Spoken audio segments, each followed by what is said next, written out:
to Town Hall. I am Meredith Lilly, your host for the next few weeks. It is my hope that this show is insightful, resourceful, and educational. Thank you so much for joining us today. I am excited for today's show. We have the dopest journalist in our community here today. You already probably know who it is, but I'm not going to give it away just yet. I just want you to know, and before I introduce him, not only is he a friend, he's also a mentor. But I know everybody that I talk to have said the same thing. He's my friend. He's my cousin. He's my uncle. Yes, he's a friend to all of us. But the thing that we love most about the man that I'm about to introduce is his determination to get the message out to our community. Yes, you have guessed it right. None only. Let me introduce Mr. Roland Martin. Hey, Mr. Martin, how are you? First of all, I'm Roland. Mr. Martin is my dad. Yes, So, Uncle Roro, go ahead and Roro. get that straight. Yes, well, thank you so much for joining us today for Town Hall. Actually, this is the very first show. So this you have set the bar so high. And I just appreciate you and all that you do for me in my personal life. But on top of that, everything that you do for our community, how you put the message out unfiltered. And so I don't know if you all have tuned in to Roland Martin Unfiltered. It's a daily show. I love it. I get my news from there. And if you haven't tuned in, it's a must every single day. I talked to a couple of my friends from around the country today, and they absolutely love it. And one thing that I want to thank you for, Roland, is the fact that you have me now getting up in the morning, checking my voter. I go to vote.org, checking to make sure every day that I'm on that list registered to vote. And so I have to do that. And I encourage everybody to do that. But I got that from Roland Martin Unfiltered. Just like I check my bank account every morning, I go to vote.org and make sure my name is still registered to vote. So thank you for that and welcome. Well, I'm sure some people probably be like, okay, that makes no sense. But the reality is, in Georgia, we saw 300,000 people who were purged from the voting rolls, and there's an error rate of almost 70%. That was about more than 198,000 votes. And so this is a way for us to check our status constantly. So that's why we push it every single day. Absolutely. Thank you so much. And before we get into some of the serious conversation in terms of voting, census, the Black agenda, what I wanted to talk to you first about is who is Roland Martin? We all know who you are. You can't go anywhere without taking a picture. You've been to my family reunion as the keynote speaker, and it was hard for you to get out the door because my family was chasing you down, trying to get pictures with you. But I want to know, we know you're from Houston. You're loved in Houston, in your hometown. We know your favorite restaurant in Houston, or one of your favorite restaurants, the Breakfast Club in Houston. But tell us a little bit about your family life growing up. What made you go into journalism? How has it been in how has it been, your struggles, your downfalls in journalism? Just tell us a little bit about Roland Martin. Well, I mean, I went to a magnet school of communications in Houston. So I've been doing this since I was 14 years old. So we had on television station, radio station, newspaper in the high school. And so I haven't changed in the last 34 years. And that's important because that, there was a singular focus to do what I do. And so by also having those three different areas of media, it was perfect because I was trained as a multimedia journalist from the beginning. So when the industry shifted to multimedia and convergence, and then when it shifted again to digital, I was prepared in all of those instances. And so I was trained to work in all mediums. I never wanted to only do just newspaper or just television or just radio. I wanted to be able to do all of the different mediums. And so when I was in high school, I was in front of the camera, I was behind the camera. We did production, I shot photos, we did all those different things. And so there's just this constant pursuit of building skill set, which of course comes in handy. I mean, like, so we're operating now in this COVID-19 world, and for the past several months, folks have been blowing my phone up and sending me emails and like, "Oh, dude, like you were there before the rest of us." And so I'm sitting here right now in my home studio, and so I've got green screen, I got multiple lights and external cameras and microphones and stuff like that. And so while everybody else was trying to sort it all out, I didn't have to. I was already doing it, and so and that's what really being a student of the business is about. And so whether it was working in radio, because I worked in college, Jesus, I worked black newspaper, daily newspaper, mainstream radio station, television station, all of that. Everything has always been a pursuit of building the skill set, because my philosophy has always been, if you build your skill set, you will never be unemployed. You will never be in a situation to where you're waiting on somebody else. Just like, somebody sent me a tweet today, and they said, "Oh man, it'd be great if Roland Martin and Angela Rye and Jason Johnson, Tiffany Cross, if somebody gave them a show." And I replied, "I'm not waiting for somebody to give me a show. I created my own show." That's well, right. if I didn't have an understanding of the business side, if I didn't have an understanding of the sales side, if I didn't curate my own social media, if I didn't know how technology worked, then I'm relying on somebody else to be able to understand what we're doing. And for me, that's unacceptable. So what I tell anybody is, you have to hone your craft. I think for a lot of people, they really don't. People don't understand that. I think when you look at musicians, I saw a great documentary that Ice-T produced on rapping, and it was like, what was Chuck D's process, and what was Ice-T's process, and and if you actually see the process, you really understand how these cats are prepared, and these things just sort of happen. And so I think it's the same thing in this field. So I'm not averse at my age and at my career background to grab a camera and go shoot. And I'm sitting here, it doesn't matter. So I'm not tripping on, oh my goodness, if somebody sees me carrying a tripod. That means nothing to me. Okay, for me, did we get the shot? Did we get the interview? Did we get the video? And when that's your goal, when your goal is how do you provide the information to your audience, you ain't tripping on ego and everything else. Yeah. And that's one thing I love about you. I've seen it. And I know you're just not talking, because I've seen it my own self. Years ago at the Million Man March, I saw you running across the stage, carrying cameras, running back and forth.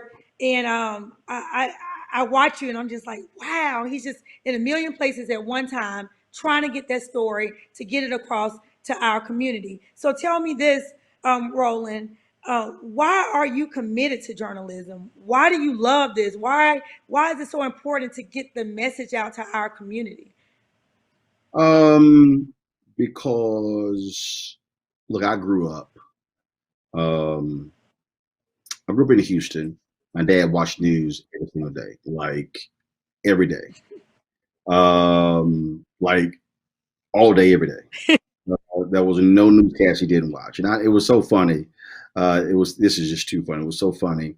I probably was a few weeks from graduation, and we were in the car driving in Houston. Now we were talking about something, and so my dad, thinking about the starting salaries in the business, he goes, "Well, son, is this something that you really want to do?" I said, "I went to school." I went to school communications for 4 years. I majored in journalism for 4 years. I said, all that news we had to watch growing up, one of your kids is going to go into journalism.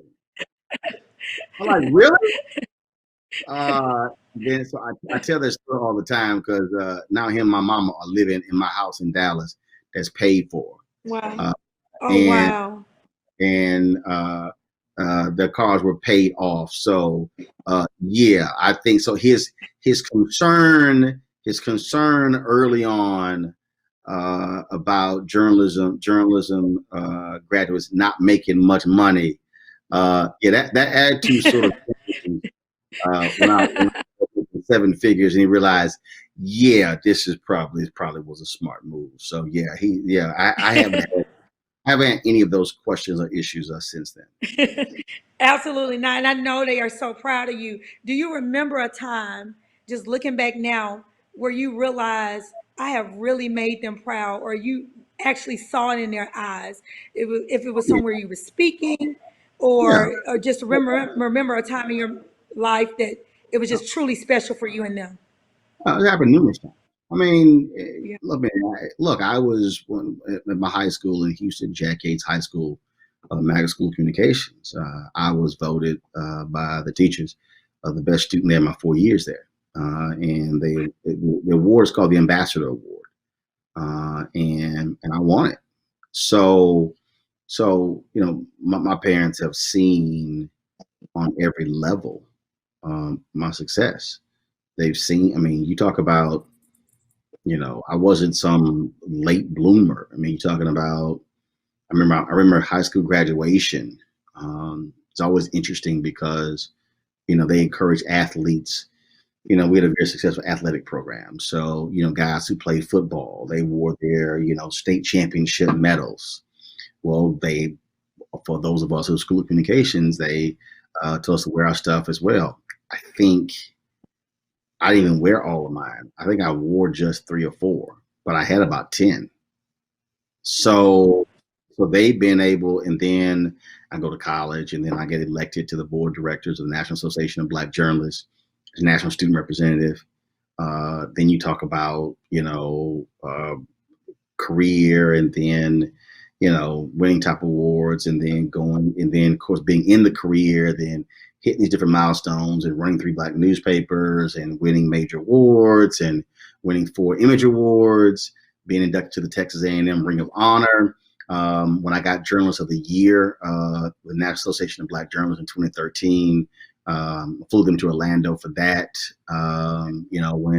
When Hank Aaron presented me with the Hank Aaron Award there in Atlanta, my parents were there as well. So they've seen they've seen all of this, and I often remind my dad about all the complaining when he had to come pick me up from high school, when we had to shoot programs late, and he was not too happy about any of that. And I was like, see, I told you, this is what it was for. Yes. This right here. Yes, absolutely. Now, who did you watch growing up? Who did you want to be like? Was it anybody in your family, someone on TV? I mean, No, where did you get this from? no, it wasn't. Anyone? Because Okay. I mean, sure, there were people. I mean, obviously, Max Robinson. He became the first African Mhm. American night news anchor on ABC in 1978. So you're talking about that happened when I was 10 years old. So obviously you see Max Robinson, of course, looking at local television, you see local African Americans who were TV anchors, who were reporters, but it was never. So there are a lot of other people who have those stories. I want to be that person. No, that's not what it was. For me, it was being fascinated by media, understanding media, what media is able to do, the power of media. I sort of saw that. My parents were involved in. They were involved in the civic club. That was our. They created neighborhood civic club, and so I saw public policy. I saw what happens when ordinary people get involved in the political process, and you see the result of that in terms of changes to our community. I remember being, I don't know, 14, 15, testifying before the city council. I remember speaking in front of large crowds at events. So it's always interesting to me when people say, oh my God, are you nervous? No, no. I'm Right. sort of, I'm sort of like seriously, I'm not, I saw a tweet the other day. It was pretty funny. Somebody posted this and they said, oh my God, I'm a public speaker. And I would hate to have to give a speech during the Democrat National Convention. And somebody said, this guy said, I'm a public speaker. And he says, I would hate to have to give a speech after Barack Obama. I was like, not me. Now again, some would say, oh my God, you're arrogant and cocky. Okay, fine, call me arrogant and cocky. But it's also being very well aware of who you are and what your skill set is. And so for me, I'm not intimidated by anybody. I'm not, oh my goodness, this is the president, this is the first lady. Well, before Obama became president, I asked questions of Bill Clinton. Yeah. Of George H.W. Bush, George W. Bush. So again, for me, that wasn't an issue. Before that, people who were senators, members of Congress, who were mayors, challenging those figures in different places. And so when you understand, so when that's who you are, you're not sitting there, oh my God, scared and awe. You know, you have a job to do, and your focus is to do your job. Right. Roland, I'm gonna need you on so many shows. I can do so many segments with you. I have so many questions, but I know our time is limited. You always talk about your nieces. Those are your hearts. Or, you know, I hear you talk about your nieces all the time on Twitter and Instagram. Tell me about your nieces. Are any of them following in your same footsteps? How old are they now? I mean, I know I remember when they were little. So I don't have any biological children. And I've had nieces live with us from wedding married 6 months, and then my sister and two of her nieces came to live with us, fleeing an abusive marriage. So that niece, who was 5, is now 23. And so at different junctures, so those were 2, and then I moved to Chicago, and then my twin nieces, they were a year and a half, so we had them about a year. Then they went back, and they came back when they were like 10. The 2 sisters, so again, that was like 2 nieces in Chicago. They became 4 nieces in Chicago, and they come back, and then they go back, and they come back, and then I came to DC. The first 2 nieces came to live with us, and then 2 other nieces showed up. Then 2 more nieces showed up. Then I had 6 at one time. Then I had to switch houses. But I was like, no, I'm not gonna be living on top of it. No, I said I need room, and everybody go in your corner, go in your corner, go in your space, go in your space. So that was all good. And then those 6 went back to Texas. And then the oldest niece, she came here to go to school 5 years ago. And then the twin nieces were messing around in their freshman year. So we're like, okay, now you gotta get your stuff together. So you living with us until you graduate from high school. So they completed 1 year. So now they're on the 2nd year. So there are 3 nieces here now. And then one of my nieces is a sophomore at Howard University. And of course, so with COVID, so they still do some stuff at the university. So she's here. So there are 4. So one, the oldest niece lives off. She had to get out of the house. Okay, you grown, you're gonna get your own place. But she works for me, so she's still around. So basically, like I do with 4 nieces here. So I have 0 kids. So I have no idea why I keep paying for these other people. But the thing is, I think what happens is, I think if folks are honest, especially Black folks, if you're honest, you remember, and this was the case with us. I mean, I remember growing up, at least 3 of my cousins living with us. Yeah. I remember that. I remember, and it's sort of like, yo, mind you, my parents had 5 kids. Yeah. Had 5 kids. And so you're like, we did not grow up.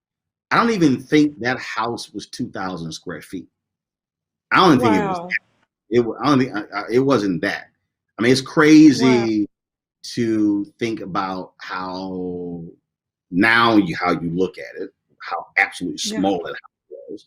But growing up, I mean, you don't see it as, small house.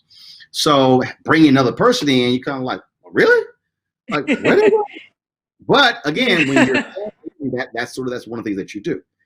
So Yeah. there was a form me, and I think also, think a lot of people don't take seriously what it means to be godmother and godfather. I think that for some people that means just, and it was interesting because, um, some people think about it as just buying gifts, but really that's actually a real responsibility. So if That's the right. mother and father aren't doing what they're supposed to be doing, you then step into the gap. That's what you're That's supposed to right. do. And so you take that seriously. And to me, you make the investment on the front end. So, I mean, I could have easily said, hey, this ain't my problem. I think back, it's easy. If I had to sit down and really start calculating it, I'm probably easy at more than $500,000 spent Wow. on healthcare, on tutors. You talk about daycare, food. So that's money I could have spent in investing it in, for my retirement or whatever. But you also have to think about what life is going to be like for family and the opportunity that you are able to provide for someone to improve their lot. And the other thing is that, and some people also, I think, get this thing confused because it might be, what happened to the parents and what were they doing? When the reality is, if you truly think about the concept or the phrase, it takes a village. Well, if you were in a situation where you can provide a loved one a different exposure than what they Yes. could get with a parent, then you take advantage of that. You don't just say, That's right. well, it's you. And so you have to think about these things from a village concept as opposed to a very selfish me, myself, and I concept. I love it. I love it. And I'm gonna give you the term girl uncle. I know people say girl dad, but you are a girl uncle. And Well, wow. it was funny. So when the twins were with Uh-huh. us, they were they were it was so when they first came a year and a half. So they turned two. The funniest things, I came home and I was called Uncle Roro Daddy. And I was like, That is where so cute. where did that come from? Like, where did that come from?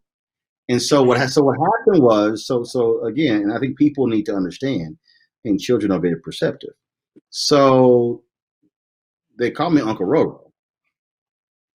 But what happened was they were in daycare and they saw other kids getting picked up by daddies, Mm, mm. and they saw I was doing the exact same thing as daddy. So it was kind of like, oh, that's Uncle Roro Daddy. And so I was kind of like, where and where'd that come from? And so it's so yeah, that was funny. So, but then everybody comes Uncle Roro, and I used Yes. to. Let me explain that because people don't understand. I used to only allow women and children to call me that. Okay. But then what was interesting is that a lot of people who watch me, a lot of people follow me, a lot of people who call for advice or whatever. Then I had dudes who were like, "Yo, and I was like, huh? Like what?" And see, that's why it was funny. Remember when Ava DuVernay and Oprah got upset when people were calling them auntie? They were wrong. Yeah. Because that was like, oh no, I feel old if you call me auntie. That's BS. And I know people say men and women look at age differently. No, actually, that's actually a sign of respect because what people don't understand. I've had cats who are older than me call me Hmm. because they are looking at the wisdom and the knowledge. And so Yes. I think people get all caught up in that nonsense and oh my god, I don't want anybody calling me that. I mean, look, it You're don't phase. absolutely right. You're It don't phase. absolutely right, Roland, because when you're in Africa, Ghana, and Nigeria, they, as a sign of respect, they call you auntie and uncle. And it doesn't matter your age, but it's a And sign of respect. in fact, when I was at one of the ceremonies in Ghana, you can be the king. Mm-hmm. The king asked permission of the elders to talk. And mind you, he the king. Yeah. But ask permission of the elders to talk first. They say yes, male and female elders, then the king proceeds. So I just think that people, and so what I recognize that there are people who watch you, who listen to you, who respect you, who come to advice and counsel. I mean, I got tons of people who I put on television for the first time, who they've never did television before. They wouldn't have got it. So you see them now on CNN and MSNBC and Fox News and ABC and these places, and they came through my doors first. And so you understand, and that was all intentional. I mean, I knew the system. I knew how to recreate the system and how to change the system. So that's the other thing is how intentional you are with your craft and what you do. And I think a lot of people don't really think about those things in terms of being intentional with your Right. craft. Right. Thank you for that. That was good. And then I want to just go back with that whole exposure thing for our youth. People don't Mhm. understand how important that is. You can take somebody one place and let them see something, and it'll change their whole life, their whole perspective, everything. So thank you for that. And funny thing, you at the doctor's office the other day, and the nurse said, growing up, we would take our neighbor who was very poor. We had a house in Martha's Vineyard, and she said we would take our neighbor to Martha's Vineyard as a little girl. And she said, now, funny thing is, I didn't go to school really. I kind of played around and went back to school because my parents had everything. The funny thing is, that girl owns a house in Martha's Vineyard now. Mhm. And she said, it's just all because of my parents exposed her. I want to know, especially for our Black men that are tuning in, Roland, how the whole mental health challenge, whole mental health check for our community. What do you do to calm yourself? To, just get away for a second. I know that sometimes I watch you, you're very into fitness. You're working out, you're encouraging us to work out. You're Not dancing, as much you're as I singing, should, but I do. I do. Fine. but you So do. And you talk um, about it. the the thing is, look, there are people who've gone through issues and they need therapy, Yes. and they should get it. They are. I'm sort of different in that um, I refuse to let a lot of stuff weigh me down. Um, that doesn't mean I don't care. Doesn't mean that I'm not passionate about something. But I don't hold on to stuff. Um, I remember when my brother, we were having this family issue, this whole family conversation. My brother brought something up, and like happened. We were like 14, 15, and he was still carrying that stuff. Like I'm just when I think back my childhood growing up, when I think back to um, there may have been things that I didn't like my dad doing this, then doing that, or disagree with my mom, whatever. But like I don't understand. This is again, it's just me. I don't understand the folks who carry that, and they're in their 30s and 40s and 50s, and it's still a burden. I think faith plays a large role of that. I think also Right. just also understand that stuff happens, and it's not actually what you go through when stuff happens. Is how do you respond after that? And I just, I gave a speech at my parents' church. He goes, you know, when my son puts his mind to it, he said, I'm very surprised. When he puts his mind to it, he does it. And he goes, I don't know where he got that from. And actually, I got it because there were things growing up that I would see where a decision was made not to go after it. And I would say, I'm not going to do that. If opportunity presents itself, I'm going to get it. I just don't also believe in this notion of failure. When you hear the phrase failure is not an option, for me, it's not an option. For me, is it, and it's also understanding. How can I put this? It's also understanding that I'm not going to allow you to limit me in what I want to be able to do. And if I should have gotten something 5 years ago and I was blocked from it, and I got it 5 years later, I still got it. So I'm not going to allow you to be the impediment to where I'm trying to go. And I think, and the last thing is this here that people really have to understand. I have absolutely, and this, and somebody may be listening and they may think I'm crazy. If you don't like the clothes I wear, I don't care. If you don't, I'm not driving a car to impress somebody. I had some colleagues at CNN who came to Chicago.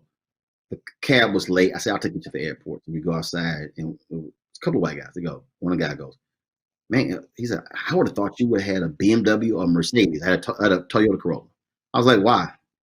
I said, dude, this thing get 35 miles to the gallon, 4 doors, it's going to get you to the airport and back.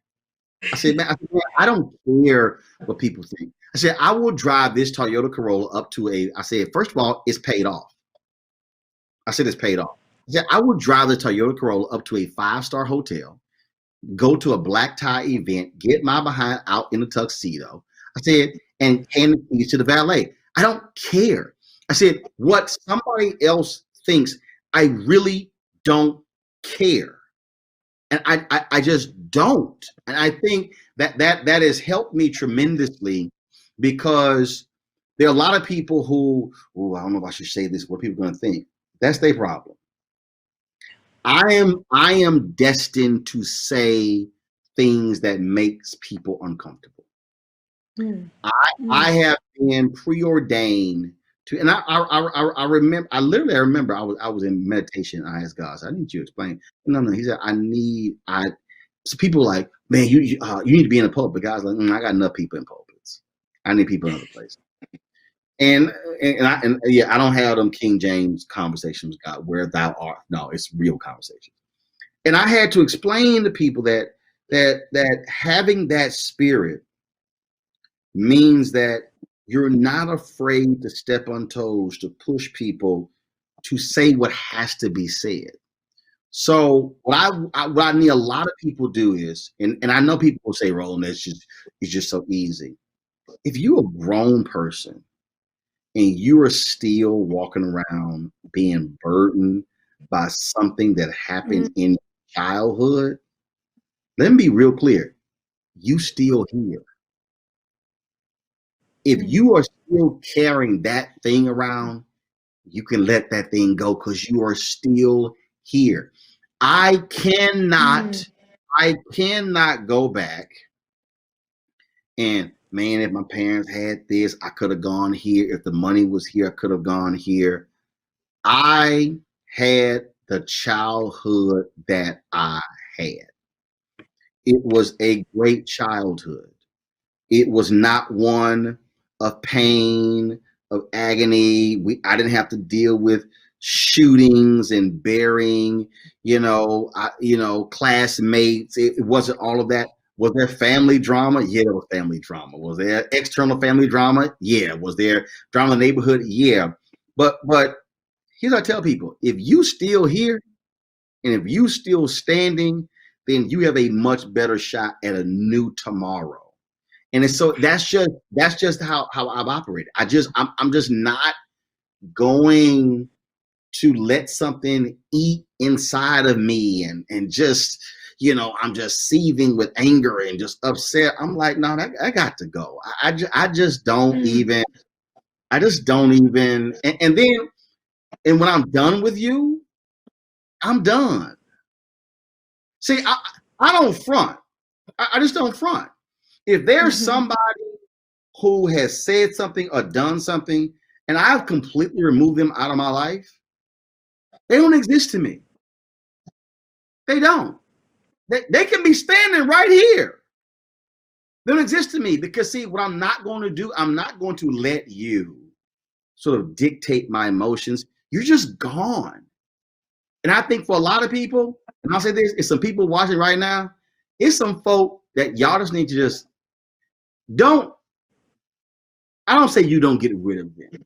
Like, it's not even fire. A friend of mine who's a prophetess, this is what she said. Lord, move them to their own divine good. Just move them out my life. And I pray that all the time. If it's some folk who like that, Lord, just move them to their own divine good. Just they need to go. And I know some people might be saying, man, that's just cold-hearted. No, but you got one life. Man, don't sit here. I mean, Chadwick Boseman just died. 43. Mm-hmm. Yes. Yes. Can you imagine living a life and you're letting things eat away at you, but then you don't know how long you're gonna be here? Can you imagine what that's like, having the freedom of letting go of stuff? And like I say, if you gotta go to therapy, you go to therapy. If you do with prayer, do with prayer. Whatever your theme is. But if you just walk around holding on to stuff, I just can't. So for me, people, man, you dance to people. I don't care. I'm a dance. My legs work, my feet work, my hips work. I'm a dance. I don't care. I'm not gonna sit here and, well, no, I'm gonna sit at this table because there are people who I don't care about them. There's music. I'm gonna go dance. I'm gonna do this here. I'm gonna talk to people. My hashtag is live life, love it. Hashtag live life, love it. That's what I do. And for the people who say, oh my goodness, you're too gregarious and you're too extrovert, I don't care. I'm gonna live life. I'm going to enjoy it.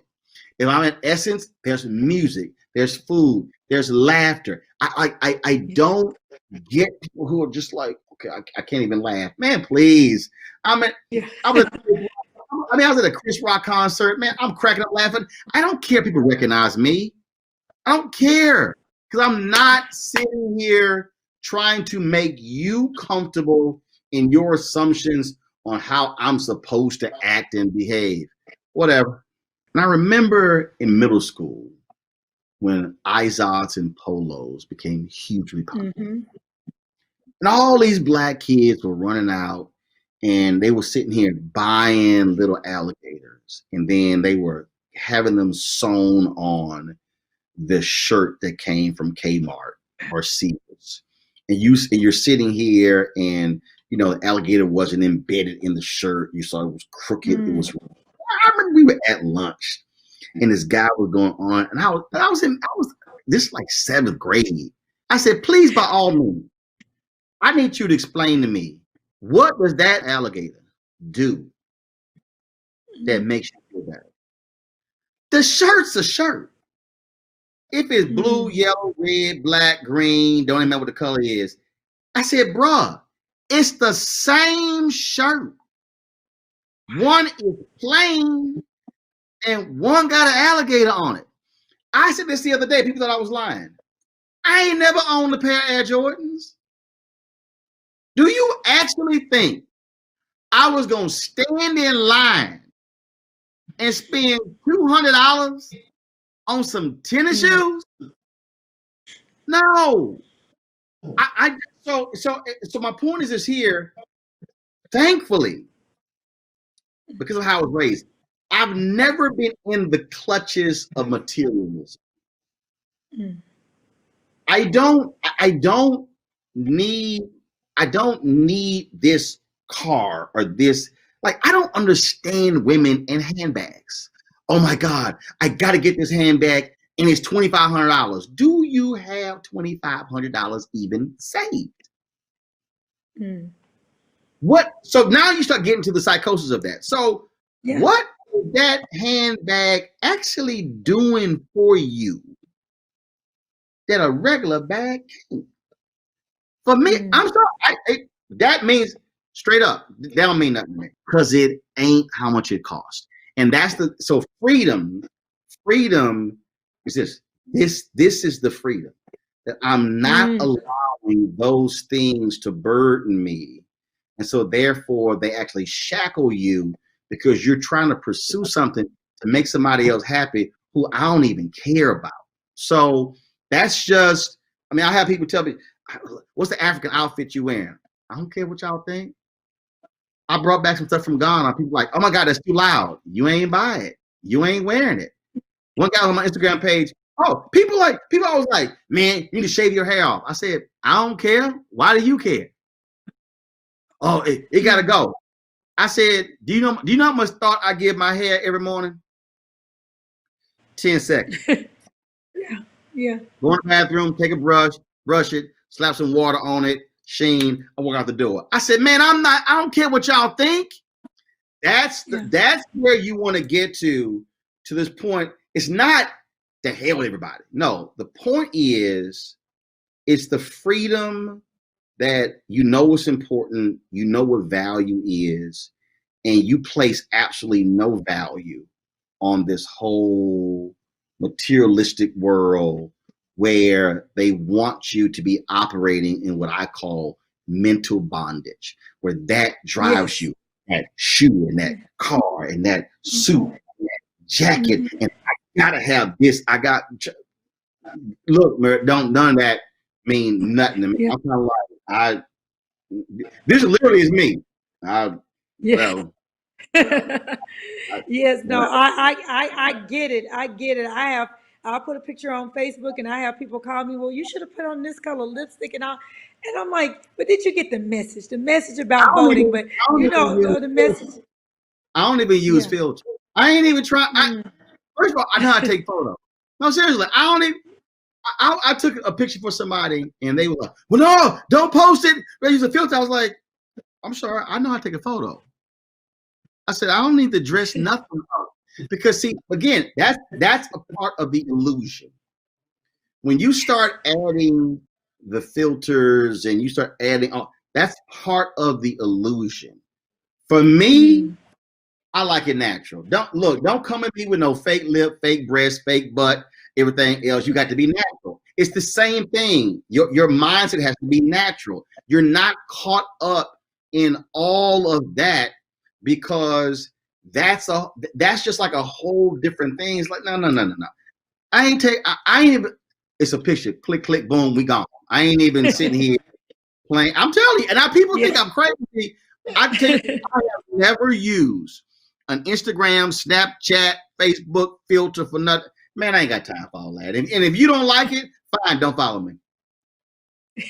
And I'm a testament to that. You are a great picture taker. You can grab that camera and do a selfie better than anybody I know. We ain't trying to be in our photo shoot. We ain't trying to be there all day. And there you have it. Town Hall episode number 1 with Roland Martin. Whoa, that was good. That was so good, if I must say so myself. Thank you so much for joining me today. But guess what? We're not finished. We got to go to episode number 2 next week. Come on back and join me. Bring your friends, bring your family. You don't want to miss episode 2 next week. Town Hall, Roland Martin. We're going to touch on my favorite subject, politics. We're also going to touch on wealth and what true American power really is. I am so excited about episode number 2, and you don't want to miss it. I am ready. Get ready. See you next week.